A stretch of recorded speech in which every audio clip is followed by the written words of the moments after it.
Greetings, yes, it is time for another DALEKCAST. Our first question comes from Dillian Stolensberger. It reads, was the Genesis Ark was found in a void ship when Torchwood? Yes, that's an odd question, but okay.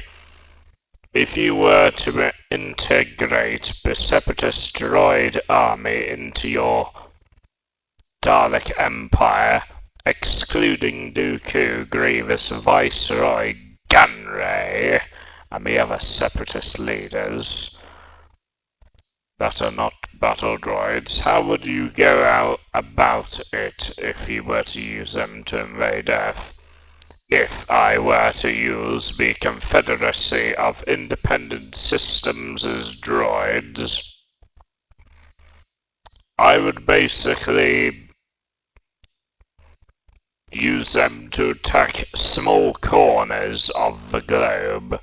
That way, when we have completely finished around it, around each area, we will start with small chunks, but then move closer and closer.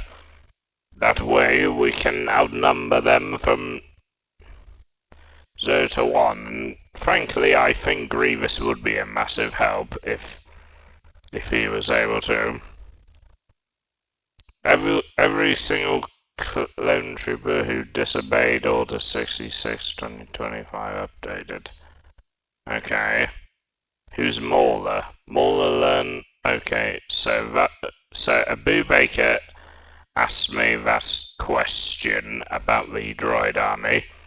Andrew J147 has 2 videos, suggestions, video reactions.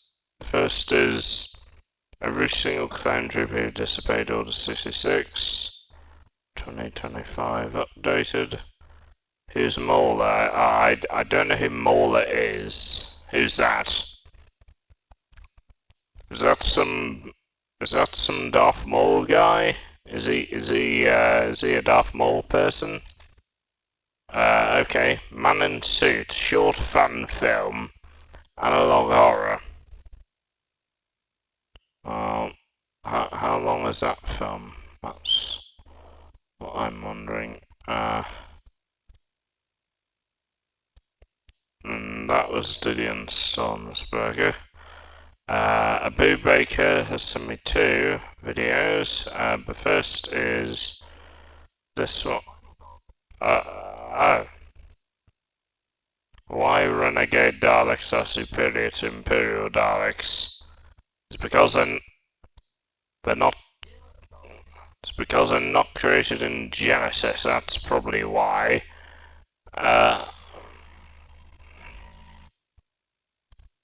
Apologies, appears to be some noises. Okay. Soundwave user, Starscream, short comic scene, fan recreation, made by Z Clouds.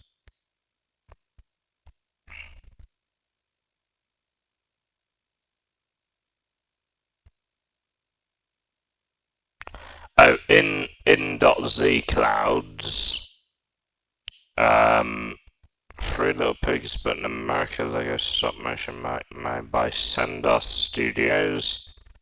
Predator Dangerous Encounter stop motion film made by Swagwave.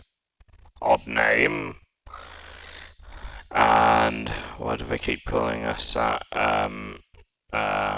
Made by Red Sun. How successful was the German Panther tank in 1942? Made by Fact Bites, 11-minute video breakdown, interesting. Yeah. We have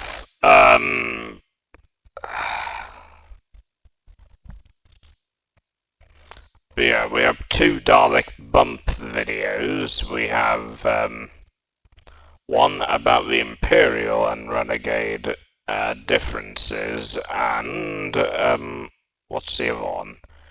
It's discussing post-Civil War Dalek factions. Okay. Well, I'll definitely have a look at some of them, obviously, not all of them at once, but I'll definitely have a look at them. All credit will go to, everyone mentioned in this video. Okay, here's the video itself, viewers. Let's observe it.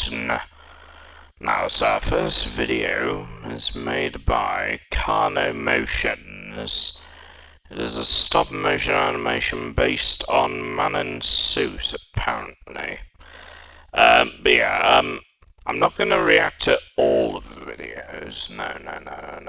No. Because there's quite a lot in there, and I wasn't able to fit all of it in. So I'm going to only fit some things in. I don't know how it's going to affect copyright and that, because apparently Star Wars may include some the Clone Trooper and the Star Wars ones may contain a lot of copyrighted material, so it might not be a good idea. Anyway, so there's what did you say? Apparently this is the stop-motion version of the Man in Suit story. How? It was just a man in a suit. No, it's something else now. It mutated, and it's coming for us. Oh damn. Warning, stop-motion contains violence, flashing images. Wait, hold on. I didn't even...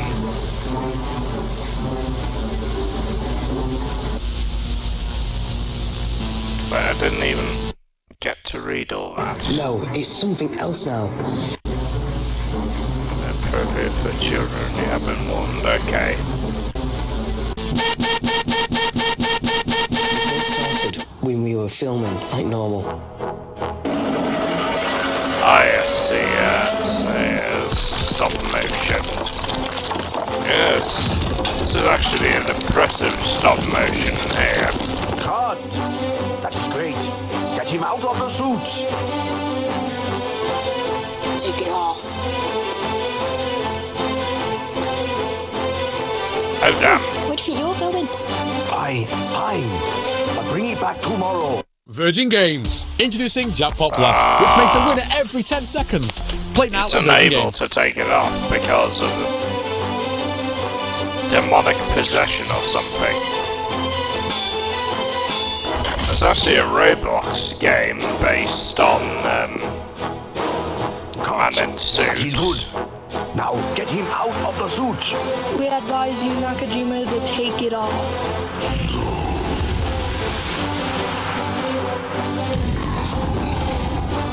Oh dear. The next day, Oh god, what's the day of happening? the incident.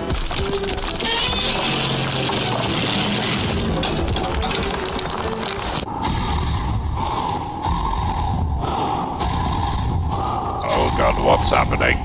You okay? Go check on him.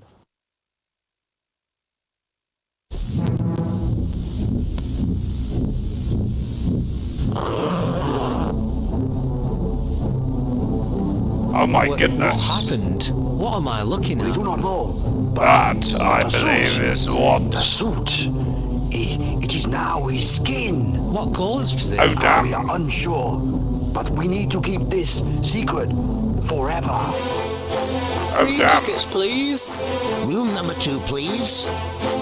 Oh, this is gonna turn out terribly.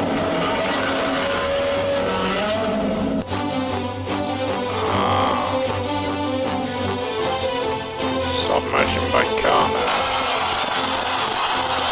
Impressive.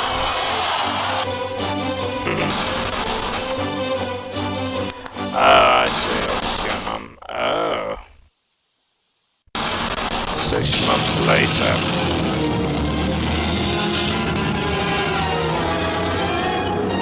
Oh yeah, he gets bitten, doesn't he? And then of man in suiting. Oh god.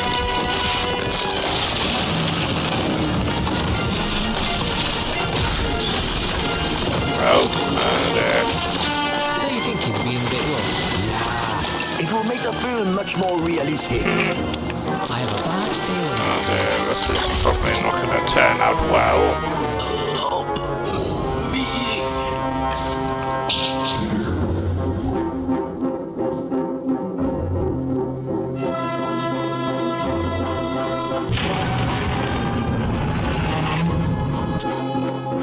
Oh god, what's happening?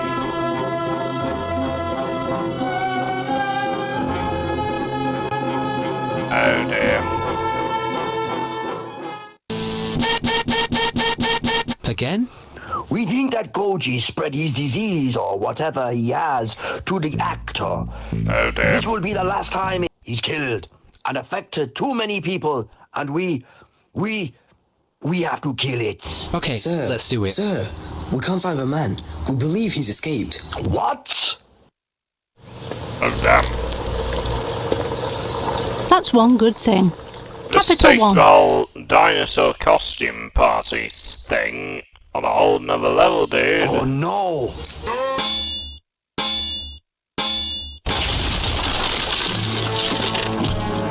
Oh dear. Well, things are gone bad to total shitstorm.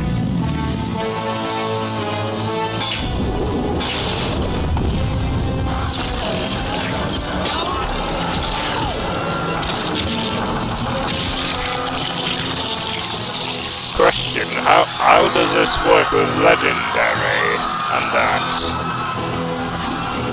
The CGI versions? What, do the computers possess them or something?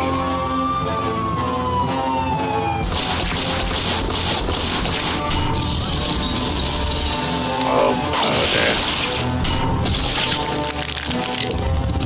Oh crap.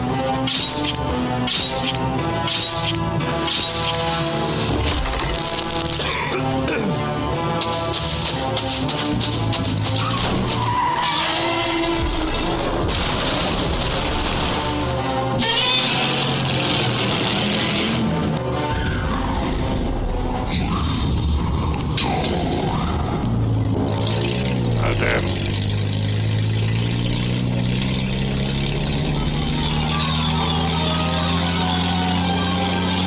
Must go faster. What kind of Jurassic Park is this?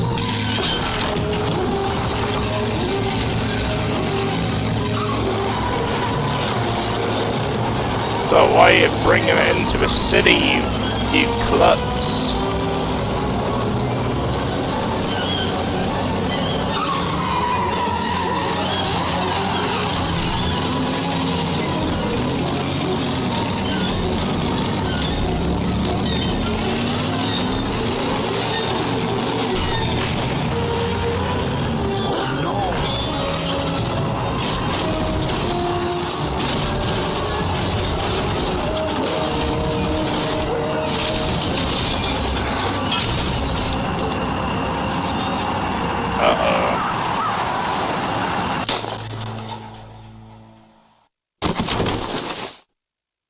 He was finally dead. After all this time. At least, that's what I thought. Oh dear.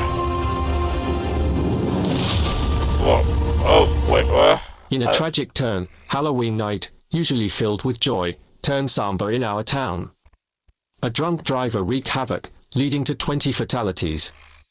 Here's a clip. Some viewers may find this disturbing. 20 dead due to drunk driver. Oh damn. Community members mourn as we remember the fun spirit overshadowed by this devastating event.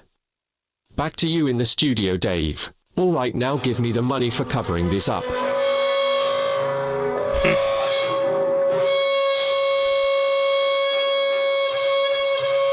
How the heck are they gonna kill that up?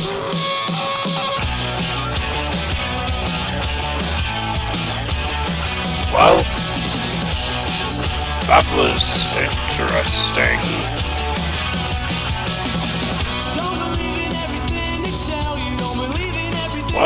was good. Okay, so now we have another video made by NZ Clouds. Soundwave usurps Starscream. Search by what matters most to you, and find a turn perfect out car playing. with Kazoo. Thank you. Okay, so apparently he's usurping Starscream, and it's an animation.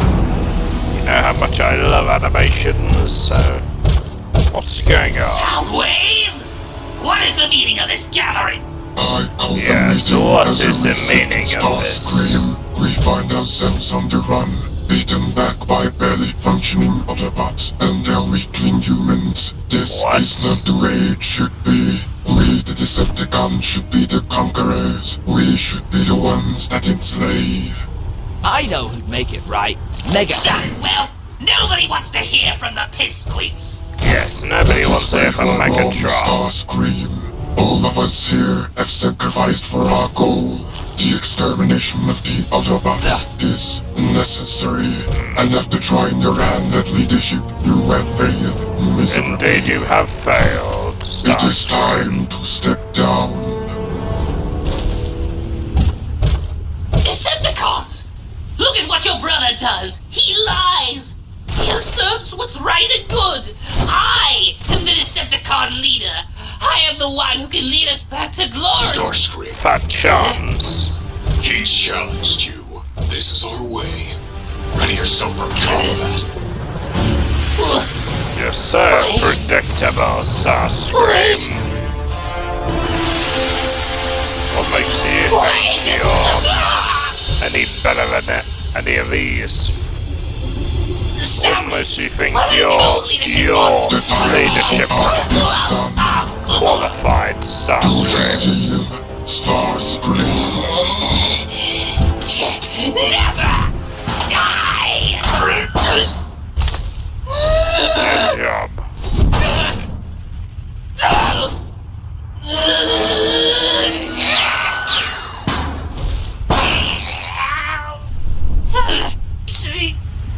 Wait!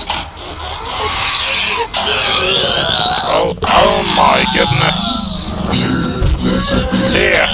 Tear, darkly move. Soundwave!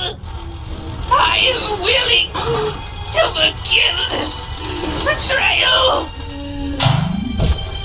You can still choose the right path for our species. You can. You kicked my rabbit.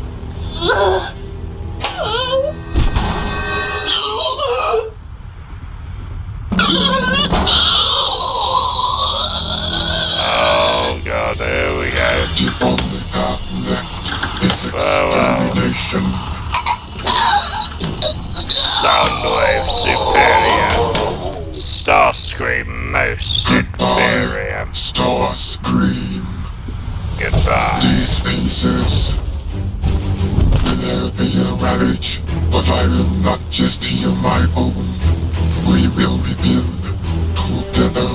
Yes. We will conquer together. We will destroy together. Are you with me, brothers? Oh yeah. All hail Lord Soundwave. Our new leader. All hail Soundwave. Impressive. So, we have this next video apparently. That was really good. I enjoyed that in Z Clouds. Our next video is made by Sendar Studios. 3 Little Pigs but in America. Why are they in America? What makes that was already made in America, you idiots? No. Little pig, let me in. Minecraft wolf. So I'll huff and I'll puff and I'll blow your house down.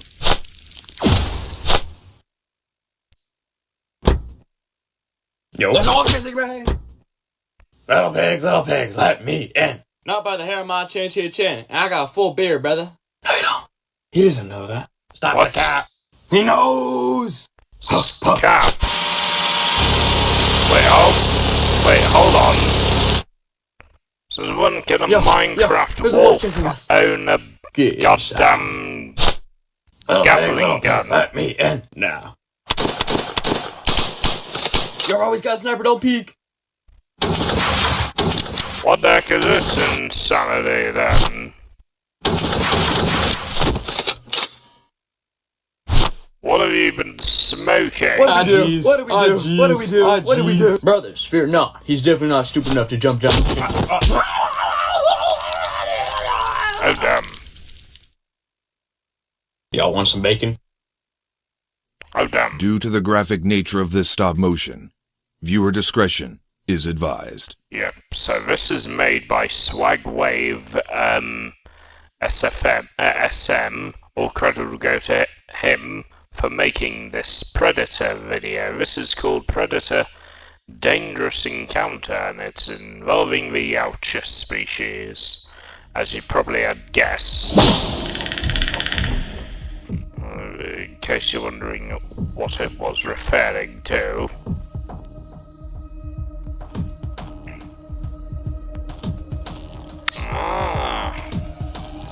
I've seen that. I've seen that version of the Predator before. Who would be stupid enough to break into our warehouse? We're obviously dealing with a world-class idiot. Ugh, this what was made is about this 8 like years ago, shit? just so Hey, you know. boss! Look at that!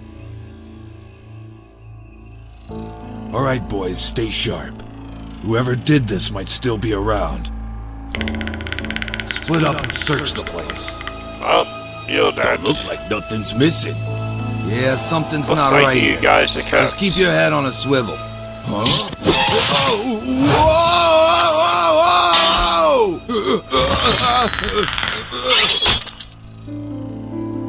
Oh dear. Head on a swivel. Sounded like Tony. Go check it out. Oh my god. Where's that Sebastian Stan? What the hell? Good. Oh damn.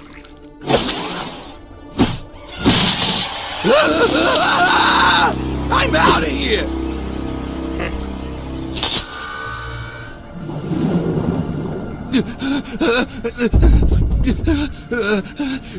Come on out, you fucker! I'm not gonna hurt you! Well, that's where you're wrong, cause he is definitely going to hurt you.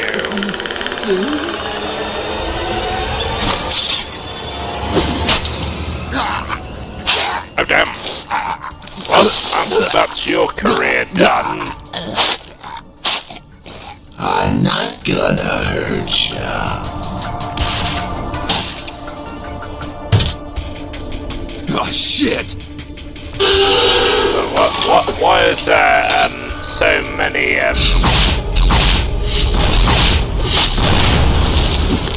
who are these? Are these like Yakuza? That was fun. Oh, is that? Okay, oh, it's still going. Is it? Okay, thank you for watching. Okay.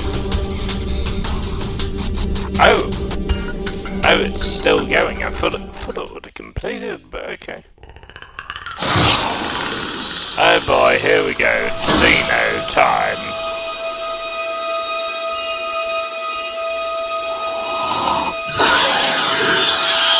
Oh dear.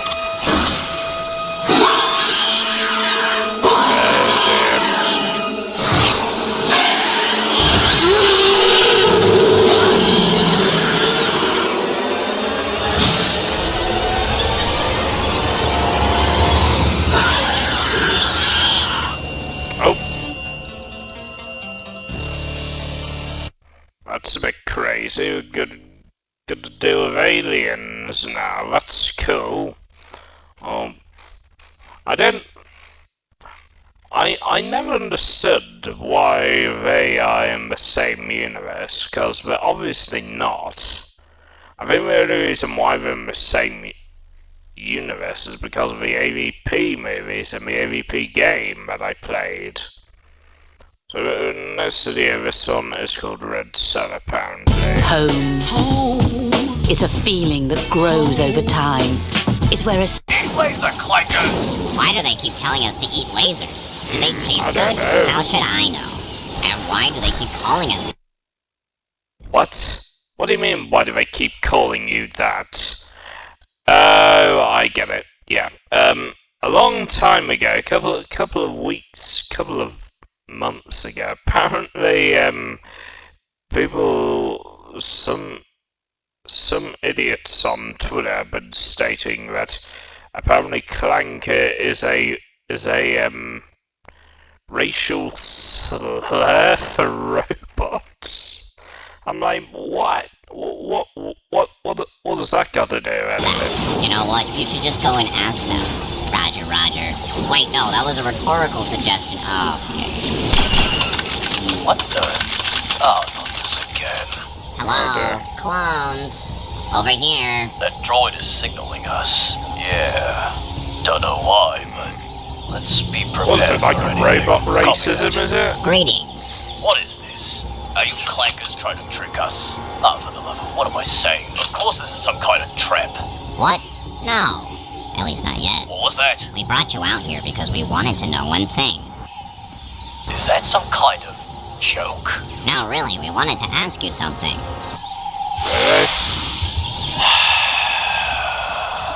What is it? I can't believe I'm even entertaining this. What did you want to know? Why do you clones keep calling us that? Calling you what? Clanker. What does that mean? Are you serious? Well, yeah. I mean, we assume it's an insult, but we don't fully understand it. I mean, it's Typical very robots. obvious. Tell us. We really want to know. You're clanking Not only metal because we don't robots, like that's why. obviously, You make but it's also clanking because you all noises. clank around so much. Yeah. Clank around? Yeah. Whenever you move or walk around, What? because of the Durasteel, Yeah, you clanking just... noises. Yeah, you just have You know, big... I never really thought about how much loud noises we made. Thanks. Honestly, I agree. You know, I really should start calling Cybermen clankers because they keep stomping, or stompers, because they keep stomping around trying to shoot me. Shoot Daleks. Yes. They probably call us sliders, but we're not anything like those cloister wraiths. I think the best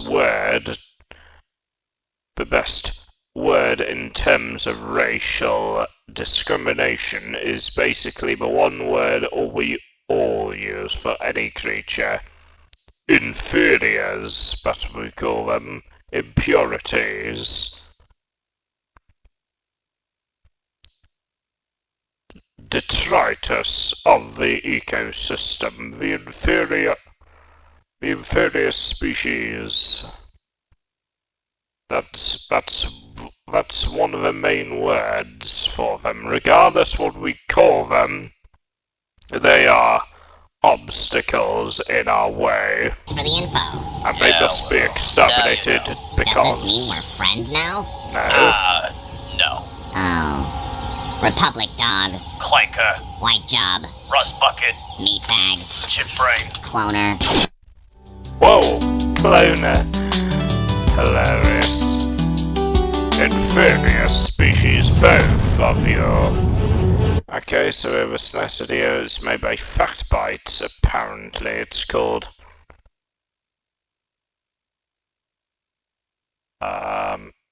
Wait.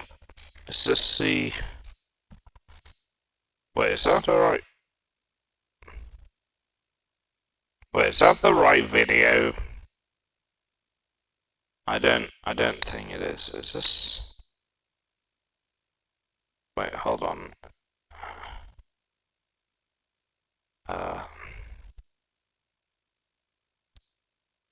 Sodium Panther Tank.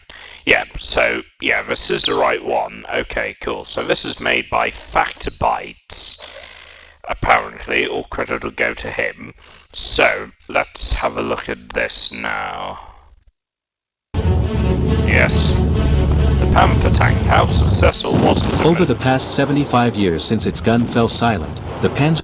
Well, I guess it was only successful in enemy hands.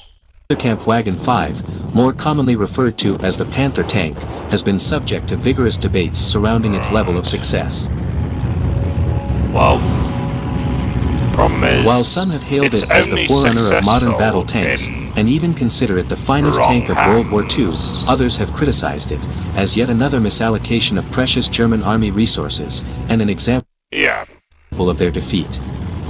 Yeah, indeed, their failure. So I don't know how it is highly unlikely that the narrative presented here will settle the dispute once and for all. Machine belonging to rather, it aims to provide a relevant assessment of the Panther tank's capabilities. But yeah, go on. I can see where it's coming from.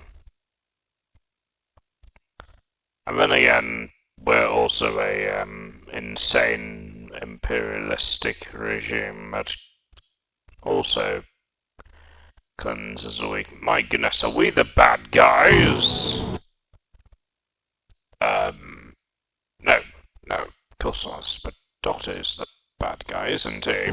The Panther tank is very much seen as Germany's response to the Soviet T-34, and was intended to replace the Panzer III and Panzer IV. Oh God, It boasted a formidable gun, impressive speed, and commendable armor. Right, The 75mm KWK-42 high-velocity gun on the Panther showcased remarkable accuracy with its flat trajectory, effective up to 2,000 meters. I don't know how it is copyrighted. The gun demonstrated exceptional armor penetration, surpassing even the renowned 88mm gun of the Tiger I, especially at medium ranges. This impressive firepower enabled it to penetrate the armor of most Allied tanks from substantial distances. Additionally, it featured extraordinary sights, with the gunner's sight being noted for its clarity and ease of use. In later versions, Panthers were equipped with up to a 5x zoom capability, further enhancing their precision on the battlefield.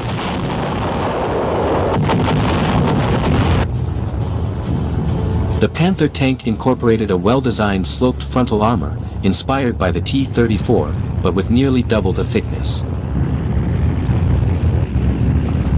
With its 82 to 85mm armor sloped at 55 degrees, the Panther boasted an effective thickness ranging between 143 and 148mm, offering superior protection compared to the Tiger I, which had 100 to 110mm armor at 0 to 10 degrees. Right. As a result, achieving frontal penetration against the Panther tank would require most Allied guns to be within approximately 600 meters or closer. Right. Moreover, the sloped armor of the Panther increased the likelihood of deflections, further adding to the challenge of successfully penetrating its frontal defenses. Okay. The Panther tank featured wide tracks, and utilized the same engine as the considerably heavier Tiger, resulting in excellent mobility. One remarkable fact about the Panther tank is its impressively low production cost, which amounted to roughly half the expense of a Tiger I, and only slightly higher than that of a Panzer III or Panzer IV. Okay. This cost efficiency played a significant role in its mass production, resulting in over 6,000 Panthers being built.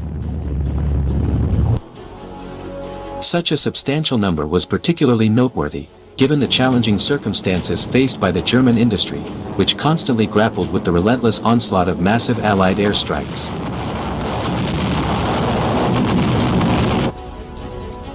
However, despite the widespread acclaim bestowed upon this tank, there exist compelling arguments suggesting that it fell short of its potential greatness.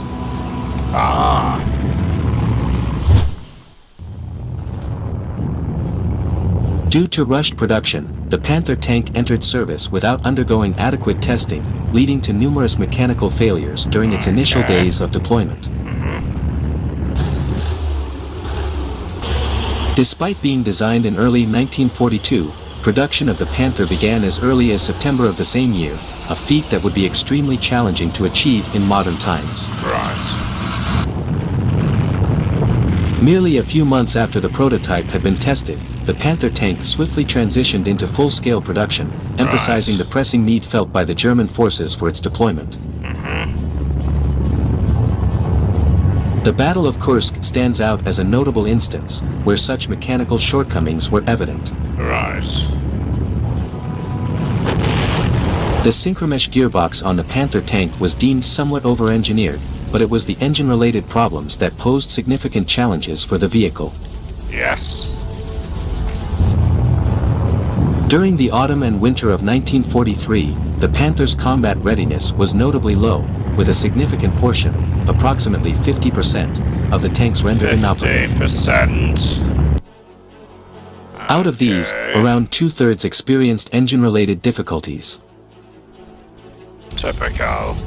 The engine fires were a result of the rushed design and production. It seems almost any vehicle nowadays seems to have technical faults. Yes. Do you know how many times my Daleks ever have been affected due to like harsh winters and burning summers? The casings overheat, resulting in many engine failures.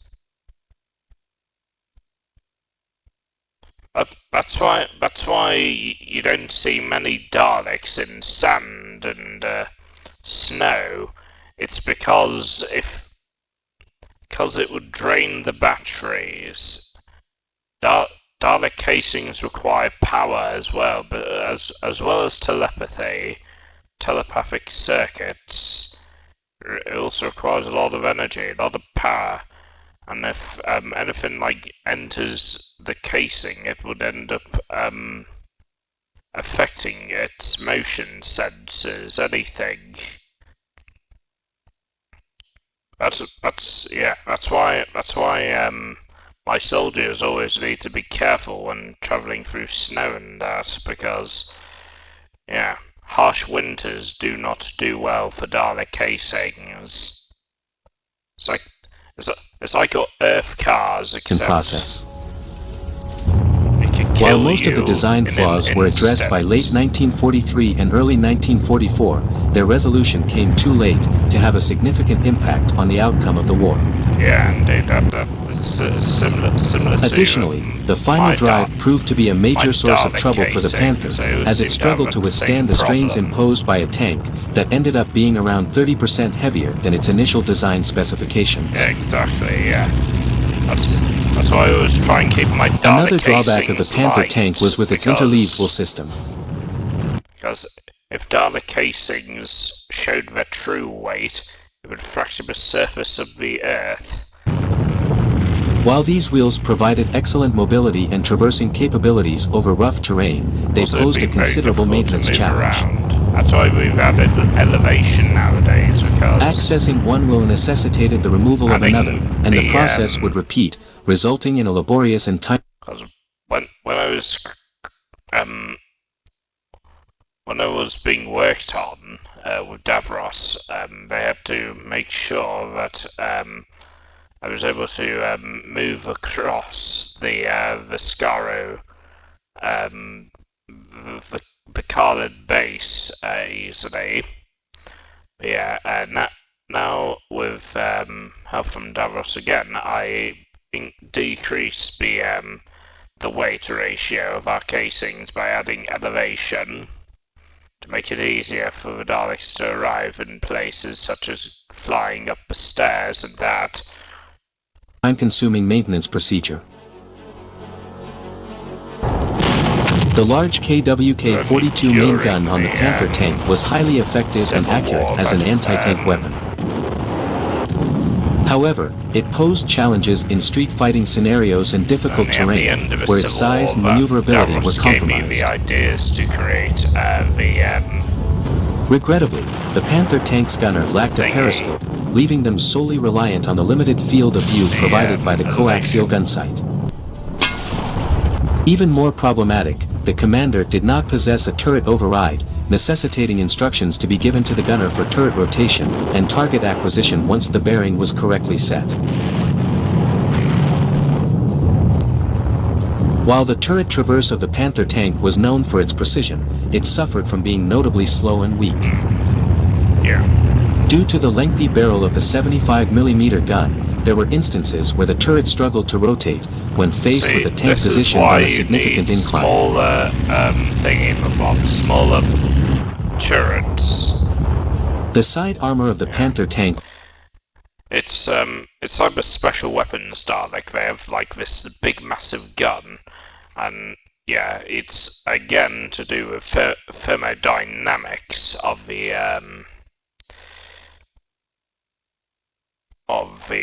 Dalek piloting the gun, moving around without it toppling over.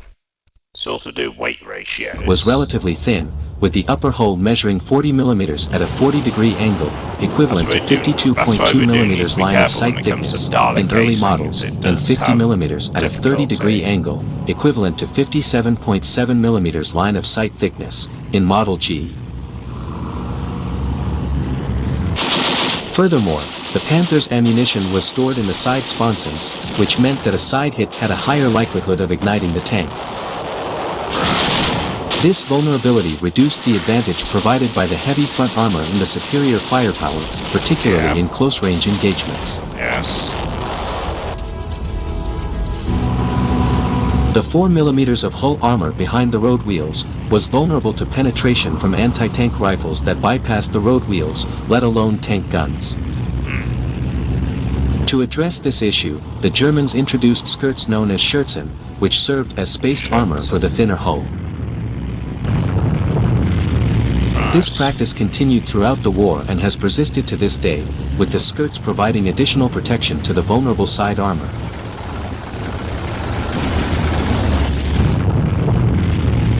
Additionally, the Panther's significant weight rendered certain bridges inaccessible, limiting its mobility in certain situations.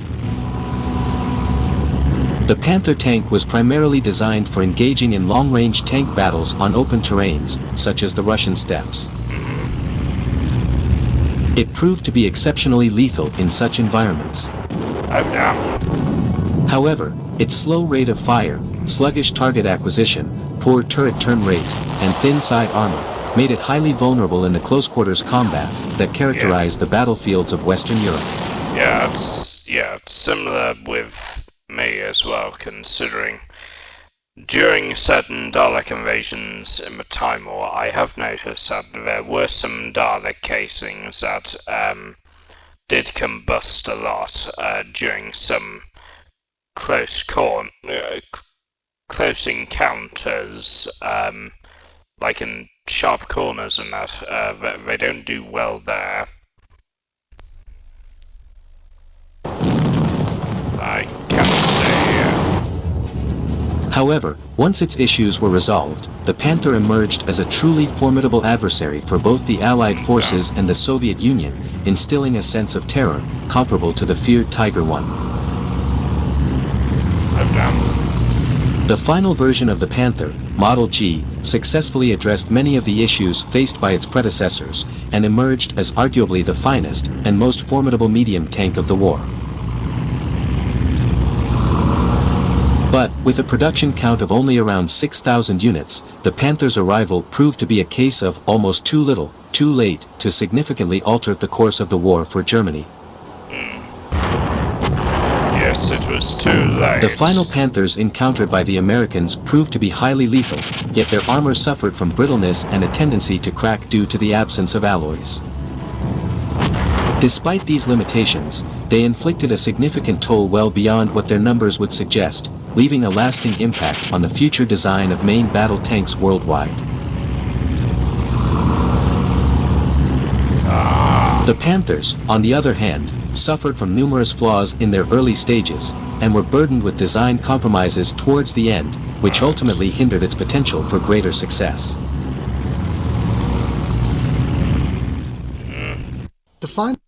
So, the last video is made by Dalek Bumps. This is the video explaining why the renegade Daleks are superior to the imperial Daleks.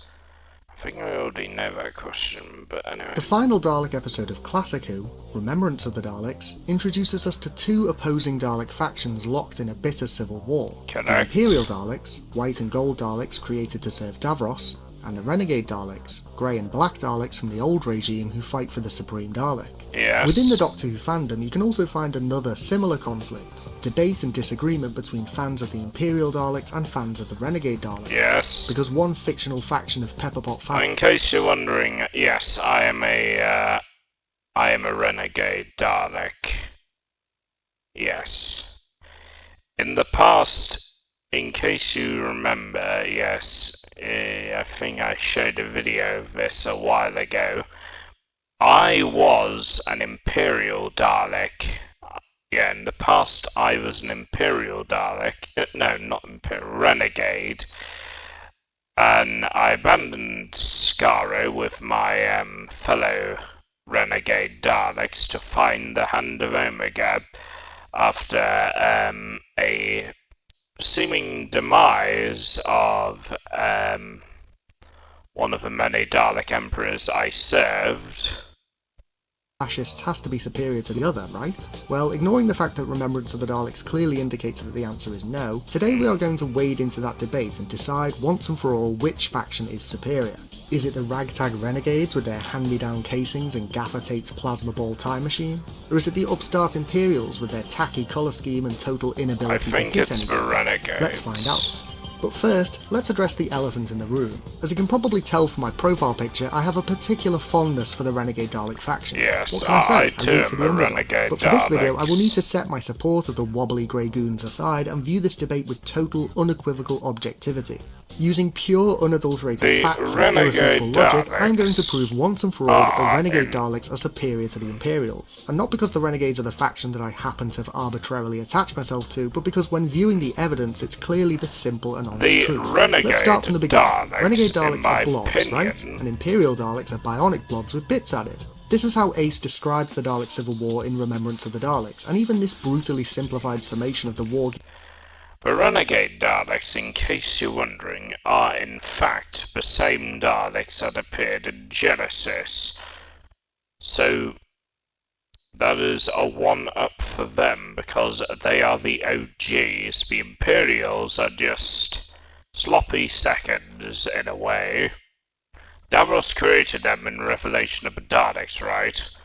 So, well, Revelation and possibly Resurrection as well. So, yeah. The Renegade Daleks,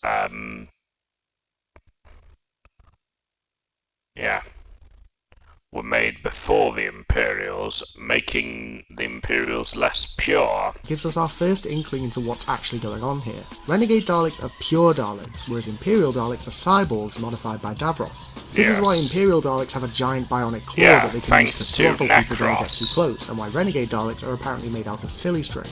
Renegade Daleks are unaltered. They are akin to the Daleks seen in previous Classic Who episodes, whereas the Imperials are a product of Davros' experiments in turning recently deceased humans into makeshift Daleks. Going back to the basics of Dalek philosophy, it's clear that the Renegade Daleks are the true Daleks, and the Imperials are aberrations. The only reason why the Imperials cannot process their own status as deviations... Davros basically created something that is entirely against his goddamn code. His hypocrisy is unintelligible. The fact he was able to create creatures, these Imperial Daleks, with very little that relates to the Daleks themselves is so hypocritical and silly to me, in my opinion. This is why I had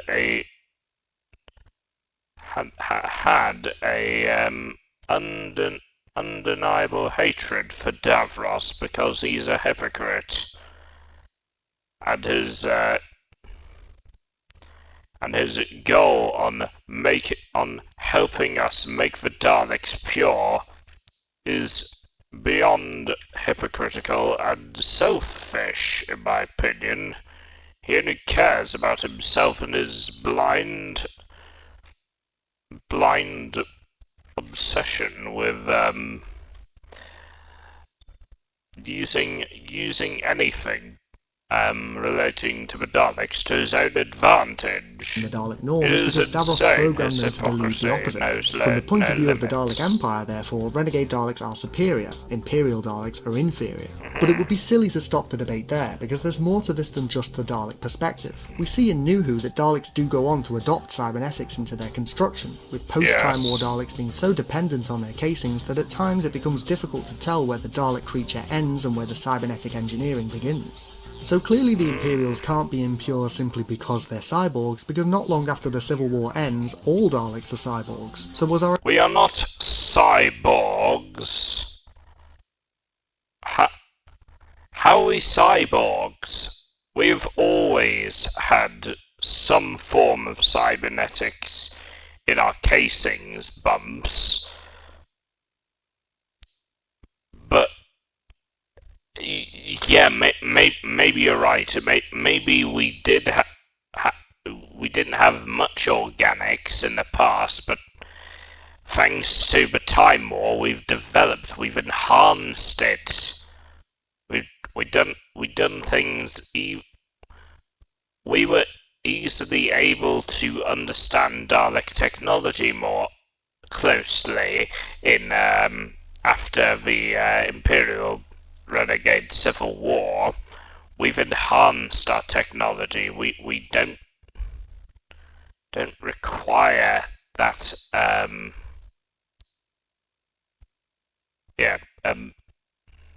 We've enhanced the technology from the Imperial Daleks. Those Imperial Daleks did not know how to use technology, however we do. Our initial assessment incorrect? Not we quite. Do now. While it is true that Daleks do it. become more reliant on cybernetics in the post-Time War era, the way in which this is implemented is very, very different from that of the Imperial Daleks. A Time War Dalek mutant can, in theory, leave its casing. An Imperial Dalek cannot. Imperial Dalek mutants are described as having cybernetics grafted onto their very body. Meaning if you scooped an Imperial Dalek out of its casing, what you'd end up with is a grotesque mass of flesh with bits of robot parts sticking out everywhere, including the claw, whereas we see in New Who that even in the post-Time War era, Daleks are still biological creatures driving their casing tanks rather than creatures that are grafted into the mechanized shell. Yes. If anything, the Imperial Daleks sound more similar in construct to Cybermen than standard Daleks, and from what we hear in audio stories like The Juggernauts and In Remembrance, it seems like there is more truth to that assessment than many fans may expect. Moving away from the physiological differences between the Renegades... Yeah, indeed. We are still organic. We still pilot our creations, our casings. It's just we have a lot more technology that isn't made by Imperial Daleks. In the Imperials, we will now take some time to discuss their capabilities in combat, and from what we see in Remembrance of the Daleks, the difference is night and day. Renegade Daleks are consistently depicted as a powerful and dangerous threat in this episode. Even one is enough to rout an entire military force, and a small group is more than enough to besiege a fortified position. Renegades slaughter human soldiers whenever they encounter them, and they are more than a match for their Imperial enemy. In the famous bridge tunnel shootout scene, we see that 2 Renegades can hold their own against twice as many Imperials, and the Imperials have to retreat and take several casualties while the Renegades are barely scratched. The Imperials, meanwhile, are run through the mill in this story. They get blasted by the Renegades, they get disorientated with rainbow glitter and destroyed with plastic explosives, and Ace beats the bumps off one of them using a baseball bat and obliterates another with a well-aimed anti-tank rocket. Ace's baseball bat was, of course, powered up by the hand of Omega, so we'll overlook that particularly embarrassing mark on the Imperials' record. It's the anti-tank rocket attack that really illustrates how weak the Imperial Daleks are. We've seen Daleks destroyed by precise placement of explosives or ballistics in the past, particularly in Resurrection of the Daleks, but in each instance seen previously, the weapons in question were either sourced from the far future or were used against Daleks who were clearly on the back foot and not at the height of their power. Remembrance of the Daleks pits a fresh-off-the-line Imperial Dalek against an 1960s rocket launcher, and against all odds, the primitive human weapon turns the Imperial Dalek into scrap metal. This clearly vexes the Doctor, of all people, who was banking on Davros's new faction of shiny white and gold warriors sweeping the Renegades aside and claiming the Hand of Omega for themselves. The Doctor is shocked at the fact that one of these Daleks is destroyed by an anti-tank rocket from the 60s, and it's clear that he has to recalculate his entire plan when presented with this information. He's angry and annoyed at the abject fragility of the Imperial Daleks and realises that he'll have to step in and lend them a hand in defeating the Renegades if his grand plan is going to succeed. We've destroyed it! Good. It is not good. Nothing about this is good. I made a grave error of judgment. Oh, I'm beginning to wish I never started all this. But wait, you may be thinking, the Imperial Daleks have a trick up their gun-sticks, the Special Weapons Dalek. As we see in Remembrance of the Daleks, the Special Weapons Dalek can turn Renegade... is good. It is a good decision, yes, indeed. But again, it required technology from Imperial Daleks. So that's why we had our own Renegade Dalek, Renegade Special Weapons Dalek called Dalek Storm, which we used. Daleks into piles of ash and blow up the gate with such ferocity that every emergency service from Cardiff to Croydon gets a call complaining about the noise. The Special Weapons Dalek essentially wins the Dalek Civil War single-handed, so surely it alone makes the Imperial faction superior to the Renegades. Well, not exactly. While it is true that the Special Weapons Dalek is an extremely powerful anti-Dalek weapon, more than capable of eradicating entire squadrons of Daleks, if anything, this exemplifies the inherent weakness of the standard Imperial Dalek drones even more. They were so incompetent in combat that they felt the need to bring in this Deus Ex Machina on wheels to do their work for them, placing the fate of the entire war on the shoulders of a single Dalek unit. We see in the episode that the Special Weapons Dalek is transported from the Dalek mothership to Earth via a shuttlecraft. All it would take is one tactical strike on that craft and the Imperial Dalek's ace in the hole will be obliterated. What would they do then? They rely on the Special Weapons Dalek as a crutch, but take that crutch away, the Imperial Dalek faction would surely fall. The Renegades, meanwhile, focused on honing their individual skills. The Renegade Daleks do not need, like, a crutch to help us become stronger. We already are stronger. We don't need any enhancing, like, Dalek. We only need them. We ourselves can express such power. Skills in warfare. Most of the Renegades we see in Remembrance of the Daleks are veterans of old Dalek campaigns like the Mavellan War, and that's why they are able to win in skirmishes against the Imperials despite being heavily outnumbered.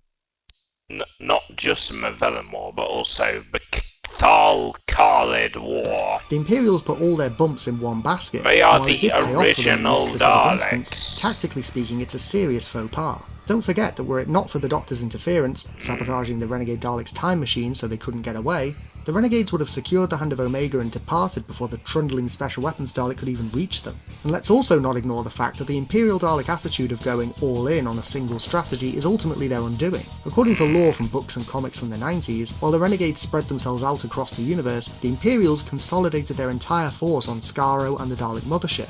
And once the Hand of Omega ravaged Skaro and destroyed the mothership, the Imperial Dalek faction was all but eradicated, while the small groups of renegades scattered across time and space were able to outlast their Imperial enemies and eventually rebuild the Dalek Empire under leadership of the Dalek Prime once the dust had settled. And there we have it, a comprehensive explanation of why the Renegade Daleks are superior to the Imperials. What do you think? Do you contest the assertion that the Imperials are inferior to the... I do not contest, I agree. Renegades? Which faction of the Dalek Civil War is... I most definitely agree with this statement.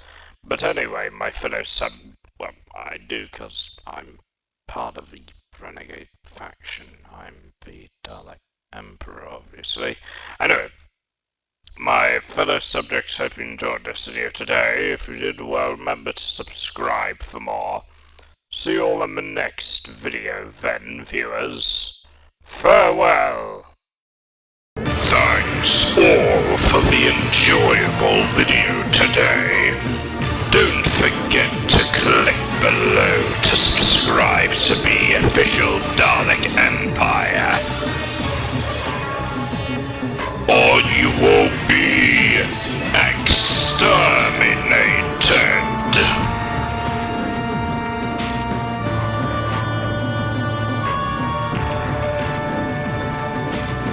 There will be no